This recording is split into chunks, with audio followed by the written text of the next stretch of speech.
Magnus Carlsen boasts an incredible achievement with an unparalleled winning streak of 125 games, during which he remained undefeated in the game of chess for over 2 years, with a peak rating of 2,882. Carlsen is widely considered as one of the greatest players of all time.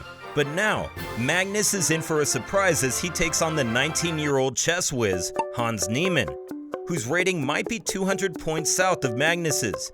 But when it comes to causing Grandmaster headaches, he's rated off the charts. It's like Magnus brought a sword to a magic wand fight.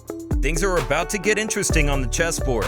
Magnus starts by moving his pawn to d4, to which Niemann replies with his knight to f6, claiming control over the e4 square. Magnus slides another pawn to c4 upon the first moves being played. Niemann goes for Nimzo Indian defense by attacking the knight on c3 with his bishop. Magnus responds with the defensive pawn move, and Hans castles his king to safety. Magnus develops his bishop on the diagonal, known as the fianchetto. Niemann counters this attack by blocking the light squares by sliding his pawn to d5. Magnus attacks the bishop, which forces Hans either to retreat or capture the knight on c3 with his bishop. Hans goes for the second option, taking the knight with his bishop and giving a check to the white's king simultaneously. Magnus captures the bishop back with his pawn, which allows Niemann to take an extra pawn and gain a slight advantage. Where Magnus can be seen relaxed, Niemann was a bit suspicious, looking here and there, doing suspicious activities. With that, Magnus develops his knight, preparing to castle his king. Hans decides to attack the center pawn with his pawn to c5. Magnus castles and Hans captures d4 with his pawn. Magnus immediately captures back with his queen, offering a queen trade. After thinking for a while, Hans develops his knight to c6, attacking the queen. Magnus slides his queen out of danger, capturing the pawn on c4 simultaneously. A few moves later, Magnus slides his rook to d1, launching an attack on black's queen. Instead of moving his queen away from danger, Hans slides his bishop to e6, a great move, because not only does this move develop the bishop onto a more active square, but also attacks the white's queen back. Magnus decides to take the queen with his rook, allowing Hans to capture his queen with the bishop. Magnus goes on and captures the rook on a8. In turn, Hans captures back with his rook. Magnus is an endgame genius. Relying on that, Magnus proceeds to capture the knight on f6 with his bishop, forcing Hans to take it back with the pawn. These couple of trades left black's king wide open, whereas Magnus's king seems to enjoy his castle. But this enjoyment wouldn't last for long. Both players start maneuvering their pieces to more active squares. Magnus pushes his c-pawn forward, inviting Hans to take it with his bishop.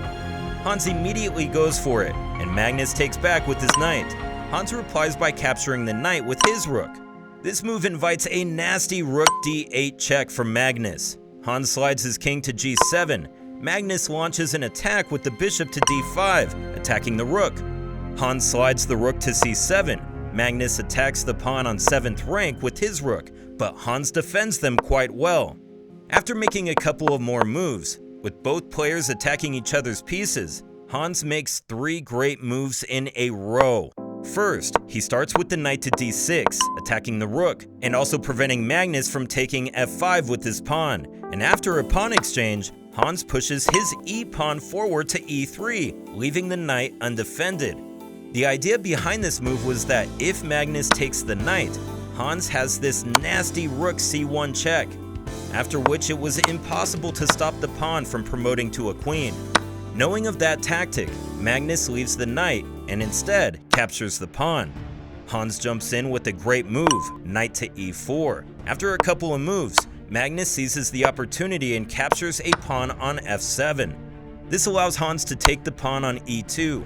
The game takes a U-turn when Hans forces Magnus to repeat the moves twice.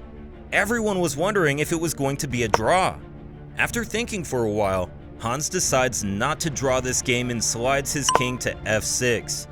Later, after playing a couple of moves, Magnus finds an opportunity to win the rook.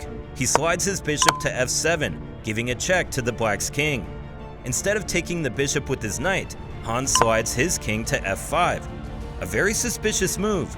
The idea behind this move was if Magnus captures the rook, which he does, Hans has this nasty fork with his knight to f3, winning the rook back.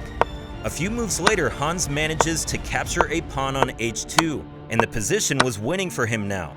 While Magnus Carlsen is widely regarded as the endgame god, his endgame skills are looking like child's play in front of Hans Niemann. Magnus slides his bishop to c8, allowing him to win 2 pawns, but instead of saving his pawns, he hops in with his knight, winning Magnus's only remaining pawn on a5. Hans starts pushing his pawn forward, and there is no way the endgame god Magnus Carlsen can stop these pawns' advances. Magnus resigns immediately, and Hans emerged out victorious.